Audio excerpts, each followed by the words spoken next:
안녕하세요. 저는 인천에 살고 있는 30대의 평범한 여성이랍니다. 세상에 별 사람들이 다 있듯 별의별 사연들을 품고 살잖아요. 그런데 저는 제가 이 일을 겪기 전까지는 그렇게 크게 힘든 일이 없었습니다. 너무 충격적인 일이라 30년 동안 조용했던 삶에 폭탄이 한 번에 떨어진 건가 라는 생각이 살며시 들기도 했는데요.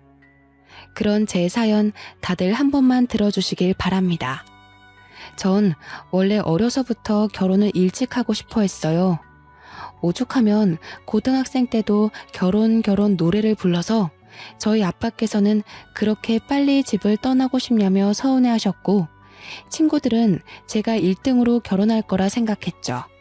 저 역시 제가 1등으로 결혼할 줄 알았습니다.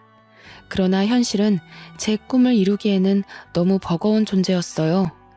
늘 자연스럽게 만나서 연애하는 걸 좋아했던 편인데, 그러다 보니 결혼 상대로는 부족한 면들이 보였고 결국 헤어짐으로 이어졌습니다. 그들이 특별히 뭘 잘못했다기보다는 결혼까진 아닌 연애 있잖아요. 제가 이렇게 헤매고 있을 때 주변 친구들은 오히려 저보다 빨리 시집을 가기 시작했고, 애를 낳고 사는 모습을 보니 마냥 부러웠습니다. 그렇게 초조해야 할 나이는 아니라는 걸 알지만 그냥 결혼을 하고 싶었거든요. 결국 저는 자연스러운 만남을 포기하고 결혼을 위해 상대방의 조건을 모두 파악한 후 만나는 자리를 선택했고, 그렇게 여러 남자와의 만남 끝에 제 짝을 찾았습니다. 지금의 제 남편은 조건도 만족이었는데, 심지어 첫날 얼굴을 확인했더니 너무 잘생겨서 완전히 빠져버렸습니다. 결혼 생활은 결국 서로 얼굴 보고 사는 거잖아요. 남편의 외적인 모습까지 제 맘에 쏙 들어버렸습니다. 역시 인연은 따로 있다고 하던데 내 인연이 여기 있었구나 싶었어요.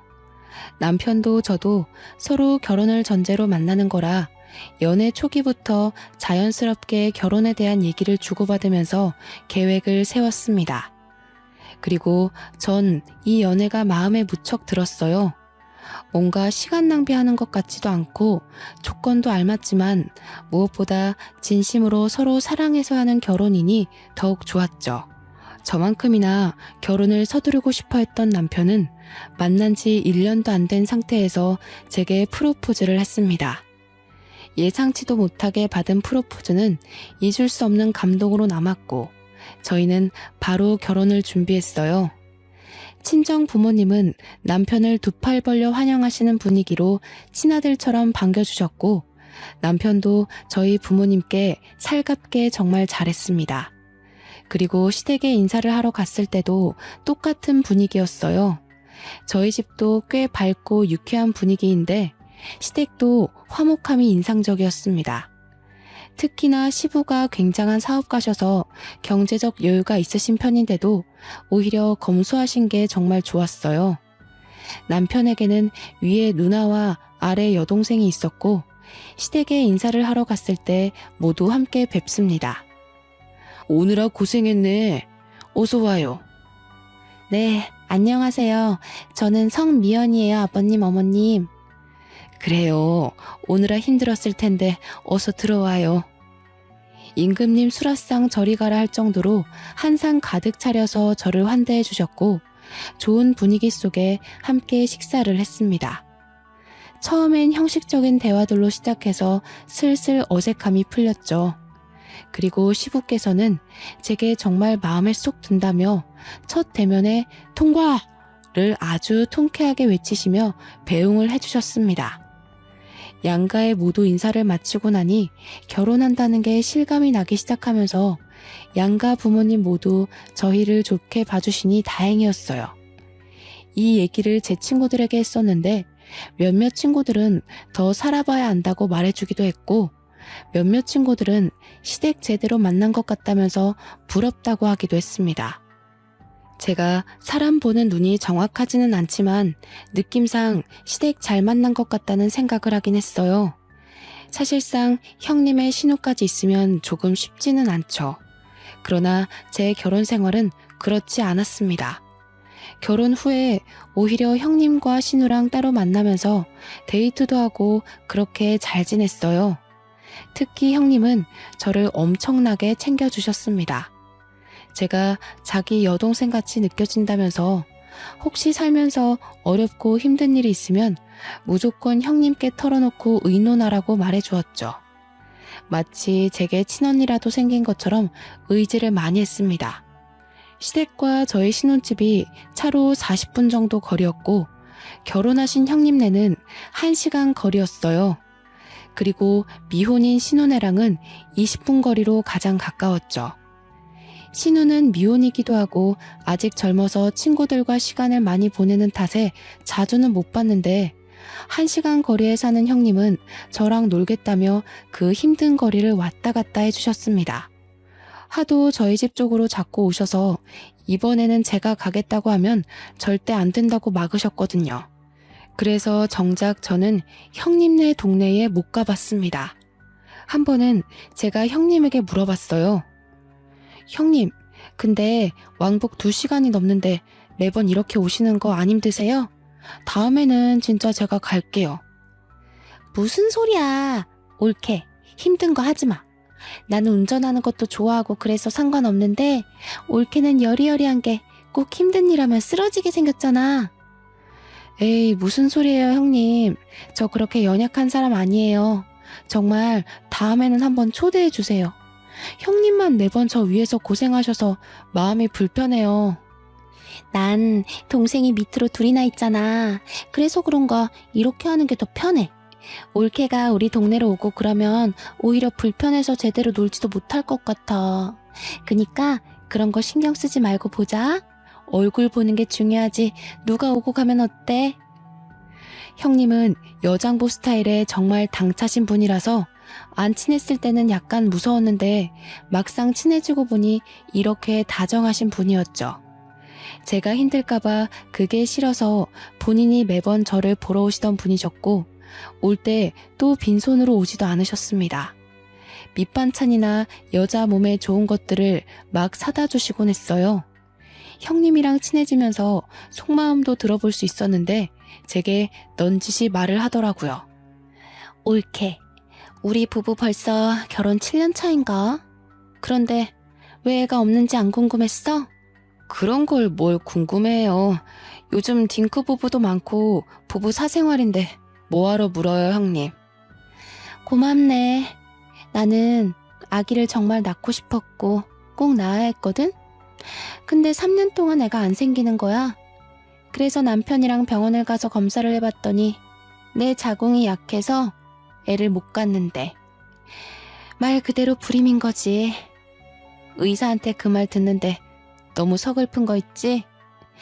그래서 남편이랑 그냥 둘이서 쭉 살기로 했어. 형님, 마음고생 심하셨겠어요. 아, 그때 생각하면 뭐 전부를 잃은 기분이었지. 실제로 전부를 잃은 것도 맞고. 그래서 나는 도준이가 결혼한다고 옳게 데려왔을 때 너무 기쁘더라고. 둘이 잘 살다가 자연스럽게 애도 낳을 거고 그럼 조카 생기는 거잖아.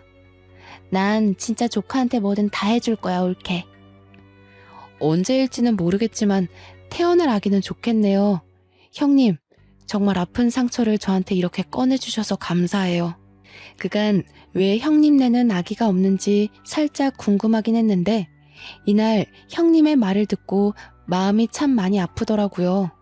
또 한편으로는 부담 갖지 말라면서 말은 했지만 내심 조카를 얼마나 바라고 계실까 싶기도 했죠. 저희 부부는 아기를 늦게 가질 생각도 없었고 자연스럽게 가질 생각이었기 때문에 하루빨리 좋은 소식을 들려드려야겠다 싶었습니다. 저를 챙겨주는 좋은 마음은 형님뿐만이 아니었죠. 시부모도 정말 과했습니다. 명절이 되어 시댁에 가기라도 하면 제가 힘들까봐 오히려 형님과 신우에게 일을 시키고는 하셨죠. 자꾸 그런 모습들이 오히려 부담스러워 정말 괜찮다고 제가 하겠다고 나서면 남편까지 나서서 저를 쉬게 했습니다. 저 정말 괜찮아요. 다 같이 얼른 하고 쉬는 게 좋죠. 저도 할게요. 무슨 소리야. 얼른 방에 가서 쉬고 있어. 이런 거 젊어서부터 자꾸 하면 몸 상해. 그래, 옳게. 나랑 도희가 할 거니까 얼른 가서 쉬어. 아, 정말 괜찮아요. 그냥 같이 할래요. 어디 아픈 것도 아닌데 저만 왜 특별 대우를 받아요. 그게 우리 집안 룰이야. 며느리라고 막 부려먹는 거 난 딱 질색이야. 그니까 얼른 들어가서 쉬다가 저녁 먹을 때 나와.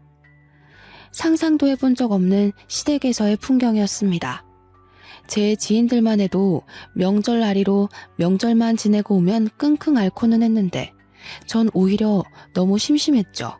과할 정도로 저를 아껴주고 챙겨주는 시댁 식구들 덕분에 좋기도 하지만 한편으로는 부담스럽기도 했습니다.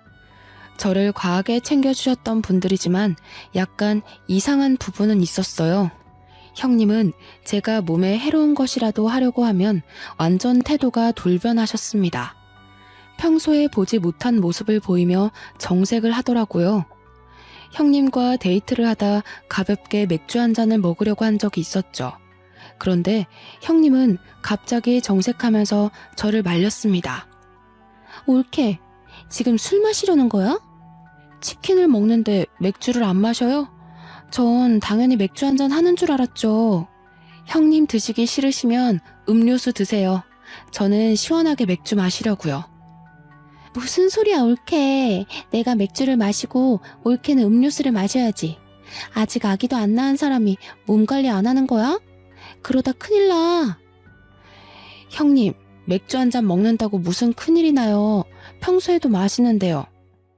평소에도 마신다고? 그러지 마, 옳게. 몸 관리는 똑바로 해야 해. 그러다 나처럼 애 못 가지면 정말 어쩌려고 그래. 그걸 원하는 거야? 네? 그건 아니지만. 형님, 혹시 화나신 거예요? 나 지금 화났거든? 몸 관리 좀 잘해줘. 다 큰 성인이 맥주 한 잔을 마신다고 화를 내는 걸 보고 황당했습니다. 제가 임신 중에 마시는 것도 아니고 심지어 임신 준비를 하고 있는 것도 아닌데 너무 과하지 않나 싶었죠. 이때부터 형님의 행동을 유심히 보게 되었어요. 그렇게 유심히 보니까 형님이 제게 과하게 막는 것들이 있다는 걸 알았죠. 너무 자극적인 음식이나 건강에 해로운 음식들은 절대 먹지 못하게 했고, 형님이 해다 주는 반찬이나 먹자고 하는 음식들은 전부 산모에게 좋은 음식이나 여자에게 좋은 음식이었습니다. 물론 가볍게 생각하면 임신을 생각하고 있는 저를 위해서 노력해 주신다고 생각할 수 있지만 결코 가볍게 생각할 수 있는 문제가 아니었죠. 왜냐면 시모도 가만히 있는데 왜 형님이 나서서 임신 압박을 은근히 주는 건지 모르겠더라고요. 이게 말로만 듣던 임신 압박이구나를 내심 깨닫게 되었습니다. 평소에는 천사 모습을 한 형님이셨지만 저렇게 제가 본인의 뜻에 어긋난다 싶으면 완전히 정색한 호랑이로 돌변하고는 했죠. 그런 모습들이 점점 불편해지기 시작할 때쯤 아니나 다를까 형님은 대놓고 제게 물어봤습니다. 옳게, 그나저나 아직 소식은 없는 거야? 네? 어떤 소식이요? 어떤 소식이냐니. 당연히 임신이지. 아, 네, 아직 없죠. 왜 아직 없어? 한참 불타오를 신혼인데 아직 없으면 문제 있는 거 아니야? 그런데 그렇게 천하태평하게 있는 거야? 형님, 저희 결혼한 지 이제 2달 조금 넘었어요. 아직 걱정할 정도는 아니잖아요. 무슨 소리를 하는 거야. 젊은 사람들은 혼전 임신에 허니문 베이비로 바로 임신하는 마당에 가만 보면 옳게는 너무 안일하게 생각하는 것 같아. 그런 게 아니라 아직 그렇게 급하지가 않아요. 이 사람도 그렇고 저도 그렇고. 그건 옳게 생각 아니야? 옳게가 자꾸 그렇게 생각하고 말하니까 정작 도준이는 그런 마음이 아니어도 말 못하는 거 아니냐고. 형님, 그런데 왜 화를 내세요? 제가 뭘 잘못한 건가요? 임신을 하는 건 저희 부부가 선택할 일이고 저희끼리 알아서 하겠다고 분명 말씀드렸는데 매번 왜 그러세요? 저 형님이 자꾸 이러시는 거 너무 불편해요. 옳게, 불편이고 뭐고 지금 그게 중요한 게 아니야. 내일 나랑 어디 좀 가자. 오후에 시간 꼭 비워도. 형님은 제게 임신을 아직도 안 했다며 대놓고 화를 내셨어요. 과연 이게 맞는 상황인가 싶었습니다. 저는 이날 집으로 돌아와서 아무리 생각을 해봐도 형님의 태도를 이해하긴 어려웠고 남편에게 전부 솔직하게 말했어요. 여보, 형님이 자꾸 나한테 임신하라고 압박을 줘. 한두 번도 아니고 술 마시면 몸 관리 안 한다고 뭐라고 하고 조금 매운 거 먹어도 뭐라고 하시는데 처음에는 그러려니 했거든? 근데 이게 계속 쌓이고 쌓여서 이상하다 싶었는데 오늘은 대놓고 화를 내더라니까? 대체 형님 왜 그러셔? 당신이 이해 좀 해줘. 그래도 누나가 당신 끔찍하게 생각하고 챙겨주잖아. 누나는 애를 엄청 원했는데 불임으로 애 못 낳은 거 알잖아. 그러니 조카가 보고 싶겠지. 그 과한 마음이 당신을 힘들게 했나 보다. 혹시라도 너무 과하면 말해줘. 내가 자제시킬 테니까. 나도 그렇게 생각하고 이해하려고 한 건데 도가 지나치잖아. 내가 임신을 언제 하든 솔직히 형님이 신경 쓰실 부분은 아니잖아. 어머님 아버님도 가만히 계시는데 형님이 왜 그러셔? 그렇지 맞지. 누나가 조금 과했네. 당신이 이해 좀 해줘. 남편에게 말했지만 돌아오는 대답은 이해를 해달라 뿐이었습니다. 솔직히 저도 형님이 불임이라는 말을 듣고 조카를 원해서 그렇겠다고 생각을 하면서 이해하려고 노력을 많이 했었죠. 하지만 저렇게 대놓고 화까지 내는 걸 누가 쉽게 이해하겠어요. 기분이 너무 나빴지만 꾹 누르고 다음 날이 되었습니다. 형님은 이날 제게 어딘가를 가자고 했지만 솔직히 가기 싫었어요. 가기 싫어서 빈둥빈둥하고 있는데 아주 칼같이 저를 데리러 왔고 어디 가는지도 모르고 우선 차에 탔습니다. 제가 차에 타서도 내내 어디 가는 거냐고 물었는데 대답을 안 해주는 거예요. 자꾸 말을 돌리고 회피하는 게 느껴져서 뭔가 이상하다고 싶었습니다. 그렇게 한 상가 건물 지하 주차장을 들어가는데 그 건물은 병원 건물이었죠. 얼핏 산부인과를 본 것 같아서 제가 혹시나 하는 마음에 차에서 내리지 않고 물어봤습니다. 형님, 설마 지금 산부인과 가는 거예요? 산부인과 가는 거 맞는데? 여기가 내 지인이 의사야. 그래서 잘해줄 거야. 걱정하지 말고 얼른 가보자. 자연 임신이 어려운 거면 빨리 시험관이든 뭐든 해야지. 그렇게 넋 놓고 있을 때가 아니거든. 형님, 정말 뭐 하시는 거예요? 저랑 의논도 안 하시고 병원을 데려오세요. 지금 이거 너무 선 넘는 행동인 거 아시죠? 정말 많이 참으려고 노력하고 있는데 오늘은 도저히 못 참겠네요. 검사를 받더라도 제가 알아서 받을 거니까 제발 저희 부부 일에 신경 좀 꺼주실래요?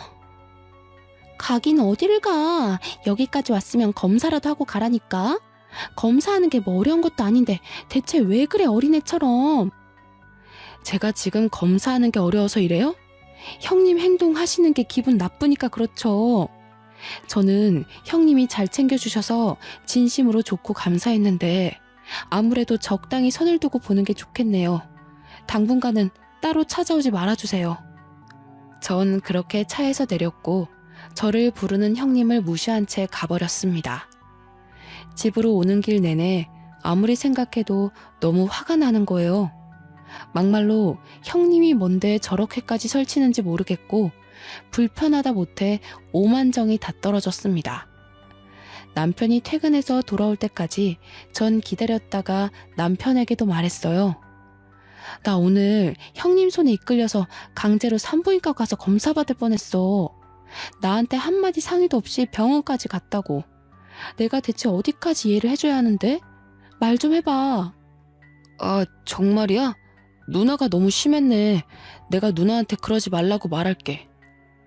그러지 말라고 말하는 게 아니라 대체 왜 그러냐고 좀 물어봐. 나도 궁금해 죽겠으니까. 어머님, 아버님도 나한테 임신 강요를 안 하시는데 왜 형님이 저렇게 계속 스트레스를 주는 건데? 그리고 어디 한번 물어보자. 당신도 사실 아기를 빨리 원하는데 나 때문에 말 못하고 있다는 게 맞아? 아니 뭐 꼭 그런 거는 아니고 그냥 빨리 생기면 좋기는 하지. 나한테는 그런 말 한 적도 없잖아. 그런 생각이 있으면 당사자인 나한테 말을 해야지. 왜 형님한테 말해서 전해 듣게 만들어?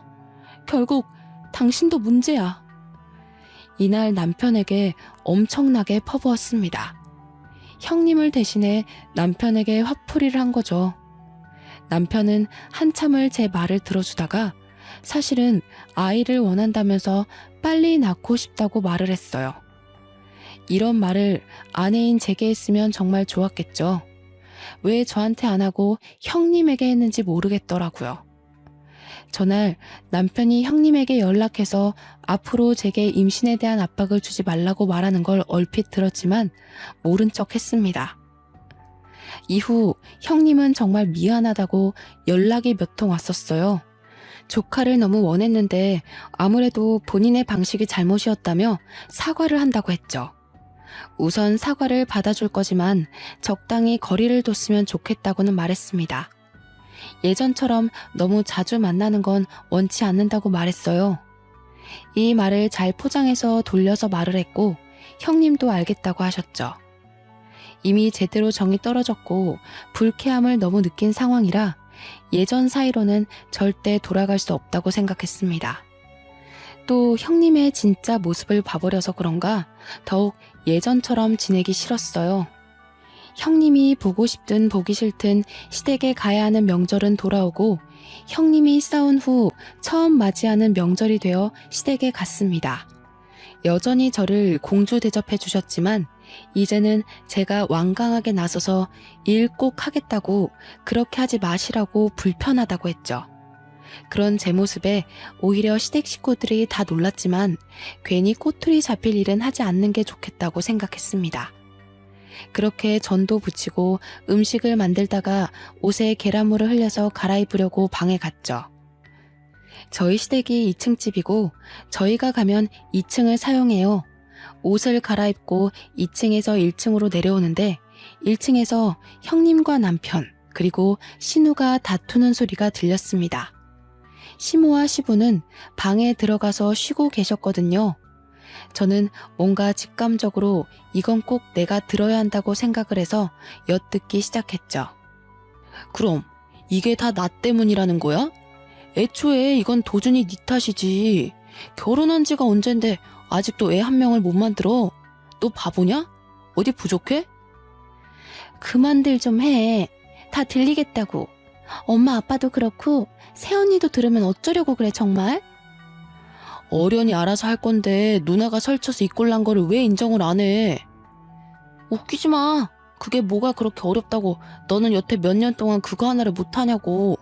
언제까지 내가 이러고 있어야 하는데 나는 뭐 좋아서 이러고 있냐고. 아 그럼 빠지던가. 원래 아들인 나한테만 주는 건데 불쌍해서 끼워줬더니 말이 많아. 내가 경고하는데 누나 설치지 마. 한 번만 더 설쳐서 일 키우면 누나는 국물도 없어. 아 그만들 좀 하라고. 기다려봐. 내가 망 보고 올게. 딱 봐도 내용이 이상한 대화였고 신우가 망을 보고 온다는 말에 전 다시 계단을 올라갔습니다. 그리고 자연스럽게 내려오는 척 했어요. 마주친 신우에게는 뭐 가지러 가냐고 물었고 저를 보고 깜짝 놀란 신우는 어색하게 그렇다며 올라갔습니다. 내려와서 아무렇지 않게 음식을 하는데 아무리 생각해도 저 대화에 대해 너무 물어보고 싶었죠. 그러나 물어본다고 대답해줄 사람들은 아니었기에 머리를 굴려봤어요. 분명히 뭔가 있구나 싶었습니다. 제가 음식을 하는 와중에도 제 눈치를 살짝 보는 형님과 남편의 시선이 느껴졌지만 애써 무시하며 음식을 했어요. 다 끝낸 후 다 같이 저녁을 먹는데 갑자기 형님이 이상한 말을 꺼냈습니다. 우리 엄마랑 아빠는 좋겠네. 며느리가 하지 말라고 해도 직접 이렇게 맛있는 명절 음식도 해주고. 좋기야 한데 정말 괜찮으니까 다음부턴 하지 마. 힘들어. 그래 세아가. 여기 식구가 몇인데 너까지 고생하니? 거봐. 들었지 올케? 다음부터는 안 해도 괜찮아. 올케는 이런 거 하지 말고 예쁜 손주를 안겨줘야 진짜 효도하는 거지. 그렇지? 아유, 그럼 바랄 것도 없지. 내가 지금 이 나이에도 아직 버티고 있는 이유가 태어날 손주한테 한 푼이라도 더 주려고 그러는 건데. 그러게, 생각해보니 너희는 여태 소식이 없니? 병원은 가본 거야? 몸에 문제 있는 거 아니야? 아, 저희 아직 젊고 병원까지는 안 가봤어요. 조금 더 노력해보고 그래도 안 생기면 같이 병원 가볼게요. 젊다고 생각할 문제가 아니야, 세아가. 요즘 식습관에 환경 문제까지 겹쳐서 젊은 아가씨들도 불임이 얼마나 많은데 그걸 가볍게 생각하고 있었어? 조금 실망인데. 하루빨리 병원 가서 결과 알려주도록 해. 내가 다른 건 다 세아가 너 편하게 해주지만 이 문제는 쉽게 넘어갈 게 아니야. 네, 알겠습니다. 딱 봐도 병원 가서 검사시키려는 형님의 속셈이 보였죠. 대화 내용도 그렇고 저렇게까지 해서 저를 병원에 데려가는 모습도 그렇고 아무래도 뭔가 있다는 생각을 떨쳐낼 수가 없었습니다. 저는 명절이 끝나면 신우를 찾아가기로 생각했어요. 신우는 형님과는 다르게 소극적이고 성격도 굉장히 착했습니다. 그래서 분명 계속 파고들면서 물어보면 대답을 할 수밖에 없을 거라 생각했어요. 남편에게도 티내지 않고 신우에게 오랜만에 데이트하자며 연락했습니다. 혹여나 이걸 형님이나 남편에게 말할까봐 신우네 집 근처에 볼 일이 있어서 왔다면서 아주 자연스레 밑밥을 깔았어요. 그리고 신우는 의심 없이 반갑게 저를 만나러 나왔죠. 신우와 저녁을 맛있게 먹고 조용한 카페를 찾아가서 대화를 나눴습니다. 솔직하게 뭐냐고 물어볼까 아니면 은근슬쩍 알고 있는 척 물어볼까 엄청 고민했어요. 신우 성격상 제가 뭘 알고 있어야 스스로 실토할 것 같아서 아는 척 연기를 시작했습니다. 아가씨, 나는 우리 식구들 다 진심으로 아주 좋았는데 어머님 아버님 빼고는 나한테 다들 진심이 아니었더라?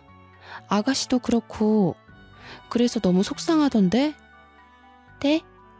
언니 그게 무슨 말이에요 갑자기? 뭐든 꼬리가 길면 다 걸리는 법이거든. 셋이서 작정하고 나 하나 바보 만들면 끝까지 내가 모를 거라고 생각한 거야? 그나마 내가 오늘 아가씨를 만나러 온 이유는 앞길이 아직 창창하고 젊으니까 기회를 주려고 온 거야. 나한테 모든 걸 자백하면 선처해줄 의향이 있어. 그렇지만 조금이라도 다르게 말하면 오빠랑 형님처럼 똑같이 처벌받게 할 거야. 네? 그게 처벌할 수 있다고요? 아닌데. 그럴 리가 없는데. 나 시간 없어. 선택해서 얼른 말해. 새언니, 정말 미안해요. 저도 언니 볼 때마다 너무 죄책감 느꼈는데 이미 약속은 해서 어쩔 수 없었어요. 지금이라도 뭐든 다 할 테니까 제발 처벌은 하지 말아주세요. 저 아직 시집도 못 갔는데 제발요. 울며 불며 신우이가 말한 내용은 충격 그 자체였습니다. 시부모에게는 재산이 꽤 있는데 남자 손주를 낳는 자식에게 막대한 재산을 물려주겠다고 자식에게 약속을 했답니다. 거기다 유일하게 아들인 우리 남편이 남자 손주를 낳으면 시부가 회사까지 물려주겠다고 했다더군요. 그런데 시부 연세가 꽤 있으셔서 하루빨리 회사를 누군가 물려받아야 했고 정 자식들에게 소식이 없으면 전문 경영인에게 넘기겠다고 했다네요. 그 얘기를 들은 형님과 남편은 작당 모의를 한 거죠. 형님은 이미 불임으로 아이를 낳을 수 없으니 남편이 아들을 낳으면 3분의 1로 셋이서 재산 분할하자는 각서를 썼다고 합니다. 이 사실은 시부모는 당연히 모르고 이 남매들끼리 저지른 일이죠.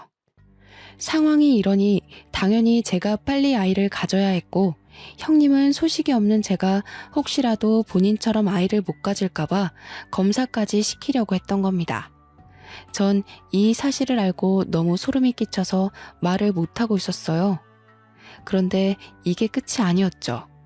신우는 정말 제가 본인을 처벌할까봐 무서웠는지 알고 있는 사실을 다 말해주는 눈치였습니다. 꺼이꺼이 울면서 말을 하더라고요. 새언니, 정말 미안해요. 저도 정말 멈추고 싶었던 게 오빠랑 언니는 돈에 미쳤어요. 오빠 전 여자친구랑 원래 결혼하기로 했었거든요. 아이가 생겨서요. 그런데 아이 성별이 딸인 걸 알고 오빠가 그 여자를 버렸어요. 그래서 아이랑 그 여자랑 정말 힘들게 살 거예요. 지금도. 뭐라고? 진짜 너네 사람이 아니구나. 그걸 알면서도 눈 감아준 건 결국 아가씨 너도 공범인 거야. 알아? 아무리 돈이 좋고 각서를 썼더라도 가족이니까 그만하라고, 이건 멈춰야 한다고 말렸어야지. 그런데 나한테까지 피해를 주려고 해? 미안해요, 정말로. 언니는 그 전 여자친구가 꼴나기 전에 얼른 떠나요. 그냥 내가 해줄 수 있는 말이 이것뿐이에요. 그리고 저희 부모님한테는 비밀로 해줘요. 부모님 아시면 저희 죽어요, 정말. 우선 아가씨가 나한테 말한 거 알면 형님이랑 남편이 가만 안 둘 거야. 나도 모른 척하고 있을 테니까 아가씨도 당분간은 모른 척해. 혹시라도 신우가 형님과 남편에게 자백했다고 말해서 일이 틀어질까봐 입단속을 시켰습니다. 모든 사실을 알고 나니까 너무 충격적이라서 그런지 입이 다물어지지도 않더라고요.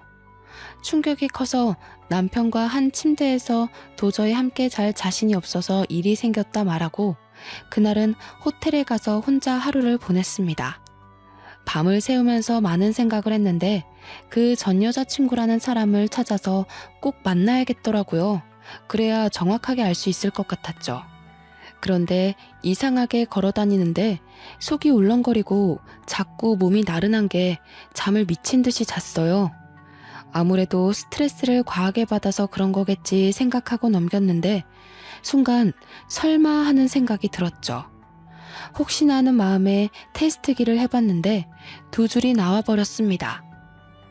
하필 이 타이밍에 임신 사실을 알게 되니 막막해서 테스트기를 종류별로 한 6개를 해본 것 같아요. 가장 정확한 건 아무래도 병원을 가봐야 하는 거니 바로 병원을 가봤죠. 주수가 짧아서 아직 성별은 확인이 불가했지만 임신이 맞았습니다. 저는 그냥 그날 바로 남편에게 말했어요. 나 임신이래. 오늘 병원 갔다 왔어. 뭐? 그게 정말이야? 성별은? 아들이래? 무조건 아들이어야 하는데? 당신 정말 웃긴다. 왜 아들이어야 하는데? 임신을 축하해줘야지 성별을 따지고 들어? 왜? 딸이면 어쩔 건데? 지우려고? 어? 에이, 왜 그래? 당신 임신했다고 벌써 예민한 거야? 무조건 아들을 낳아야지. 내 아빠 말 못 들었어? 아들이 태어나야 딱 물려받을 거 다 받고 그러지. 자기 전에 하늘에 빌고 또 빌어야겠다. 무조건 아들, 제발. 딸이면 어쩔 건데? 딸이면 솔직히 난 낳기 싫어. 그냥 지우고 다시 가져야지 뭐. 생명이 무슨 장난이니? 소름 끼친다 당신. 태어나서 환영 못 받을 바에는 기억도 없을 때 없어지는 게 맞지. 너 같은 게 왜 태어났을까? 너희 남매 재산 분할 때문에 아들 낳아줄 여자가 필요하다며? 다 필요 없고 소름 끼치니까 당분간 떨어져서 지내자. 생각할 시간이 필요해. 뭐? 그거야 맞는 말이긴 하지만 그렇다고 해서 당신한테 피해를 준 건 아니잖아. 우선 아직 성별도 모르니까 그래, 떨어져 지내면서 편하게 있어. 내가 안 보일 테니까. 그치만 꼭 몸 조심해야 돼. 사람이라면 감히 내뱉을 수 없는 말을 아무렇지 않게 하는 남편을 보고 전 충격을 받았습니다. 별거를 하자고 말했지만 남편은 별거고 뭐고 귀에 들리지도 않았고 기뻐서 날뛰더라고요. 아직 성별을 모르니 성별이 판별될 때까지는 나가 있어 주겠다는 말을 하는데 저게 사람인가 싶었습니다. 전 이미 모든 마음의 결정은 했고 이혼 준비를 바로 시작했어요. 이어 미혼모로 사는 남편의 전 여자친구를 찾기 위해 흥신소의 도움을 받았습니다. 흥신소의 도움을 받았더니 생각보다 빨리 찾게 되었고 제 생각보다 그 여자는 너무 힘겹게 살고 있었습니다. 같은 여자로서 너무 안타까웠습니다. 제가 먼저 연락드리니 저보다 남편에게 복수하려고 이를 갈고 있더군요. 안녕하세요. 저 전화드린 성미연이에요. 네네. 집이 허름하죠. 우선 앉으시고 정말 찾아와줘서 고마워요. 그 자식 그쪽한테도 그렇게 했어요? 저랑 우리 딸 버리듯 그렇게 한 거예요? 그러려고 하고 있는 것 같아요. 저는 아직 초기라 성별을 모르거든요. 근데 아들이 아니면 지울 거라네요. 그 자식 사람 아니에요.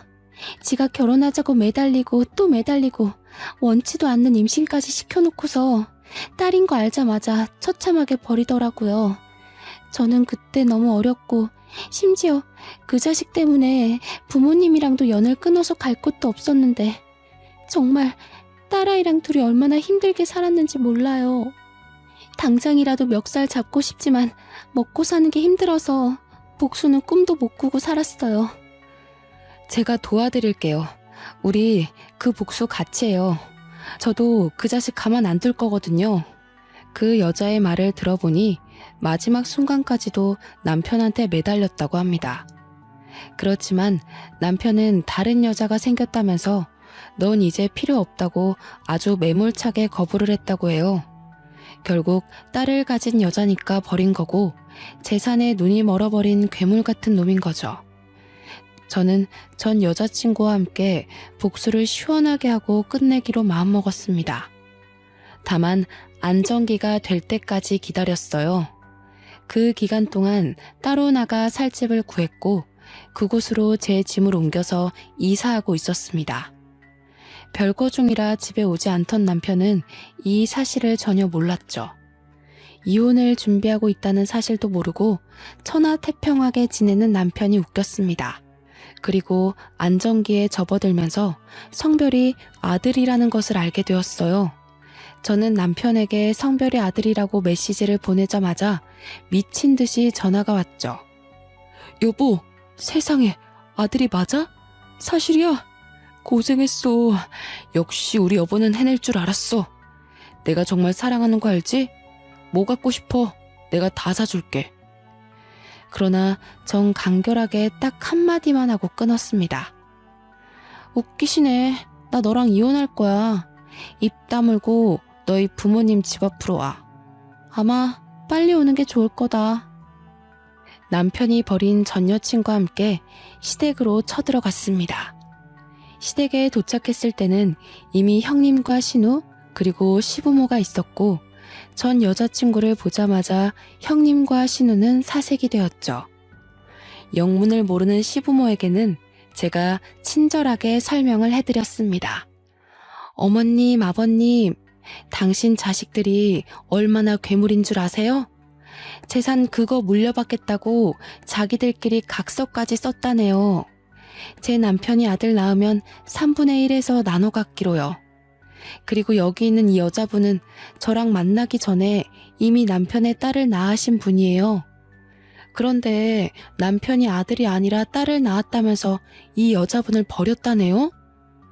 뭐라고? 그게 사실이니? 네, 제가 산 증인이죠. 제 딸아이가 벌써 5살이에요.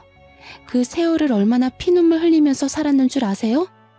아무리 돈이 좋다고 해도 그렇지. 어떻게 그럴 수 있냐고 어떡해. 그 나쁜 자식 때문에 나랑 내 새끼는 매일 피눈물 흘리면서 살았는데 아직도 이러고 살고 있네요. 당신 아들은 돈에 미쳤다고요. 저한테 형님은 그러셨죠. 애 빨리 낳으라고 압박 주셨고 술도 한 모금 못 마시게 하고 마치 겉으로는 저를 무척 아끼는 척하면서 사실은 애 빨리 갖게 하려고 참 애 많이 쓰셨죠? 그런데 어머님, 아버님, 이 사람이 저 임신했다는 말 하자마자 뭐라 한 줄 아세요? 아들 아니면 지우고 다시 갖자던데요. 딸이면 낳을 필요가 없다고요. 그래서 저 이혼할 거예요. 제 말이 끝나자마자 시모는 뒷목 잡고 쓰러졌고 뒤늦게 도착한 남편은 전 여자친구를 보자마자 막 쫓아내려고 했습니다. 그걸 제가 말리고 있는데 시부가 남편의 멱살을 잡고 확 끌어서 뺨을 때리며 말했어요. 정신 차려. 네가 사람이냐? 내가 그런 뜻으로 너희한테 말한 줄 알아? 나는 괴물 새끼들한테는 돈 한 푼 줄 수 없다. 당장 내 집에서 나가. 이 말을 들은 남편은 저 때문에 모든 게 망했다면서 제 뺨을 때리더라고요. 그래서 저도 어이가 없어서 급소를 확 발로 차주면서 말했죠. 웃기고 있네. 야, 너 같은 건 씨 뿌릴 자격도 없어. 넌 죽을 때까지 절대 뿌리고 다니지 마. 여자들이 너무 아까우니까. 그러고 시댁을 나섰습니다. 몇 달 동안 남편과 이미 별거 중이었고 시댁 소식은 들을 길이 없었는데 그나마 신우가 먼저 연락해서 술술 말해주더군요. 전 남편은 집에서도 쫓겨나고 시아버님은 충격에 전문 경영인을 구하기로 했다네요. 너무 통쾌하더라고요. 웃긴 건 시부의 모든 경제적 지원이 끊겨버린 남편은 제게 다시 시작하자며 매달리기 시작했습니다. 제 뱃속에 아들이 있으니 다시 시부모님을 설득해서 자기가 회사만 물려받으면 모든 게 끝난다고요. 그 말을 듣는데 참 어이가 없었죠. 저는 완벽하게 무시하고 아예 연락을 차단해버렸습니다. 1년 전 잘생긴 아들을 출산하고 지금은 친정 부모님의 도움을 받으며 잘 키우고 있어요. 아이가 태어나자마자 시부모님이 조심스럽게 저한테 연락을 하셨어요. 본인 아들은 버렸지만 귀여운 손주 얼굴은 꼭 보고 싶다고 하면서요. 그 마음이 이해가 안 되는 건 아니었기에 지금은 전 시부모님과는 왕래하며 아들 얼굴도 보여주고 있어요. 아버님은 우리 아들이 커서 경영에 관심 있다고 하면 언제든 회사를 물려준다고 장난처럼 말씀하시더라고요. 저는 돈에 눈이 멀었던 전 남편과는 다른 사람이기에 그런 농담 하시지 말라고 하셨습니다. 지금은 아들 키우는 재미로 살고 있어요.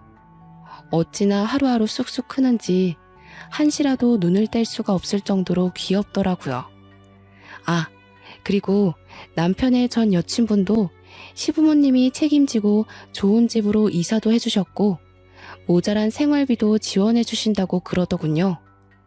시부모님은 착하신데 어떻게 그 핏줄에서 악마 같은 전 남편이 태어났나 아직도 모르겠어요. 그래서 저는 아들을 키우면서 돈이 전부가 아니라는 것을 제대로 가르쳐 줄 생각입니다. 제 사연을 읽어주신 분들도 모두 행복하시길 바라며 마무리할게요.